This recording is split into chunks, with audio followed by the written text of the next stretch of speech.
পৃথিবীর সবচেয়ে বড় ভণ্ডামি করতেছে ভারত। সারা পৃথিবীতে গরুর গোশত বিক্রির ক্ষেত্রে ভারতের অবস্থান দ্বিতীয়, অথচ ভারতে অবস্থানরত মুসলিমরা কোরবানি দিতে গেলে ভারতের তখন চুলকানি শুরু হয়। তখন তারা বলে গোমাতা হত্যা করতেছে মুসলিমরা। এটা নিয়ে ভারতের তথাকথিত উগ্রপন্থী হিন্দুরা প্যাক করে। তাদের এই প্যাকানি বন্ধ করার জন্য আজকের এই ভিডিওটি। বিশ্বে ভারত গরুর গোশত বিক্রিতে দ্বিতীয় অবস্থানে রয়েছে। এমনকি এক্ষেত্রে ভারতের আয় কত জানেন? চোখ কোফা দিয়ে উঠে যাবে। নরেন্দ্র মোদী গোশত খান না ঠিক, কিন্তু গোশত বিক্রি করে তিনি এবছর আয় করেছেন $3.8 বিলিয়ন। চিন্তা করে দেখুন, ব্রাজিলের পরেই অবস্থান রয়েছে ভারতের। অথচ ভারতের তথাকথিত উগ্রপন্থী হিন্দুরা গোমাতা রক্ষার আন্দোলন করে। তো গোমাতা রক্ষার আন্দোলন যখন আপনারা ভারতে বসে করেন, তখন আপনাদেরকে এটা বলতে চাই, আপনাদের গুজরাটের কসাই নরেন্দ্র মোদী বছরে কয়েক কোটি গরুকে বিক্রি করে দেয়। তাদের চামড়া ছিঁড়ে সেটাকে আগুনে জ্বলছে সারা পৃথিবীর মানুষ বারবিকিউ করে খায় নরেন্দ্র মোদীর পাঠানো গোশত দিয়ে। চিন্তা করে দেখুন, তারা আমাদের বাংলাদেশে কোরবানির সময় যে গরু জবাই করা হয়, এটা নিয়ে তারা ব্যাপক আন্দোলন করে। সেখানে গোমাতা রক্ষার কমিটি রয়েছে। আমি মনে করি গোমাতা রক্ষার কমিটি আপনারা নরেন্দ্র মোদীর বেডরুমে আক্রমণ করেন, সেখানে গিয়ে হানা দেন। গরুর গোশত বিক্রি করে ভারত আয় করে $3.8 বিলিয়ন, যার ধারে কাছেও কোনো মুসলিম রাষ্ট্র নেই। সারা পৃথিবীতে যেই পরিমাণ গরুর গোশত বিক্রি করে, সেই তালিকায় কোনো মুসলিম রাষ্ট্র নাই। 57টা মুসলিম রাষ্ট্রের কোনোটাই নাই। অথচ তারা বল আমরা নাকি উগ্রকে। তোমরা যেই গরুকে পূজা করো, তোমরা যেই গরুর প্রস্রাব খাও, তোমরা যেই গরুর গোবর খাও, তোমরা যেই গরুকে মা হিসাবে সম্বোধন করো, তোমাদের গুজরাটের কসাই সেই গোশত বিক্রি করে $3.8 বিলিয়ন আয় করেছে। স্ক্রিনশট পাশে দেওয়া রয়েছে। অনেকের তো আবার চুলকানি শুরু হয়। আন্দাজি আজগুবি বানোয়াট খবর, এটি আন্তর্জাতিক খবরের শিরোনাম।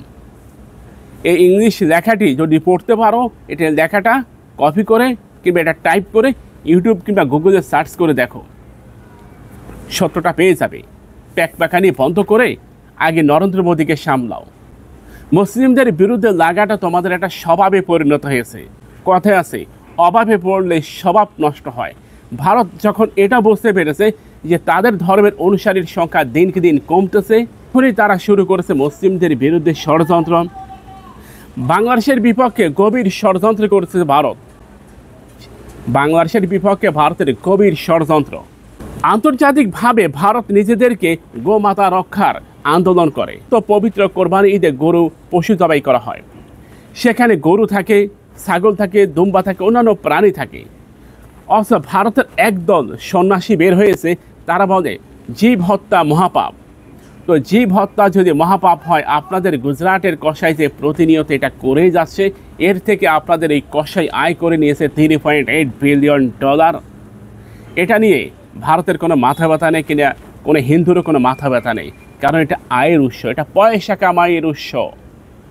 আমাদের চ্যানেলটিকে সাবস্ক্রাইব করেন, পাশে থাকা বেল বাটনে ক্লিক করে আমাদের সাথে যুক্ত হন। প্রিয় ভাইয়েরা, আল্লাহ সুবহানাহু ওয়া তাআলা এই গরু দিয়েছেন এটাকে ভক্ষণের জন্য, খাবারের জন্য।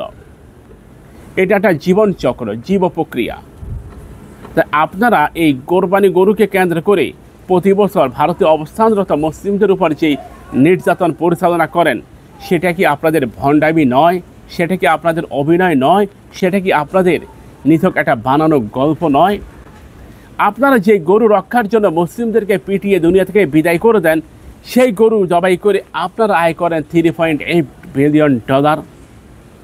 তাহলে আপনারা কি মুসলিম বিদ্বেষী নাকি গোমাতা রক্ষার আন্দোলনে সক্রিয় কর্মী? কোনটা? অবশ্যই আপনারা মুসলিম বিদ্বেষী। আর মুসলিম বিদ্বেষী কী করে বাংলাদেশের বন্ধু হয়? আমাদের অনেকেই তাদেরকে বন্ধুরূপে আঁকড়ে ধরে বুকে, সে বুকে লাথি মেরে ভারত আবার সীমান্তের ভূমি দখল করে নেয়। এটাই হচ্ছে বাস্তবতা।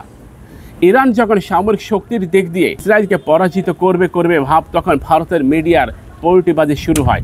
অথচ ইরানে অবস্থানরত যত গুপ্তচর ইরান আটক করেছে, তার প্রায় 90% ভারতীয়। ইরানের সর্বোচ্চ ধর্মীয় নেতা আয়াতুল্লাহ আলী খামেনির একজন ব্যক্তিগত সহকারী মোস্তফা আমির তিনি জানালেন, ইরানে এখন থেকে ভারতীয়দের বিরুদ্ধে শক্ত অবস্থান নেবে ইরান।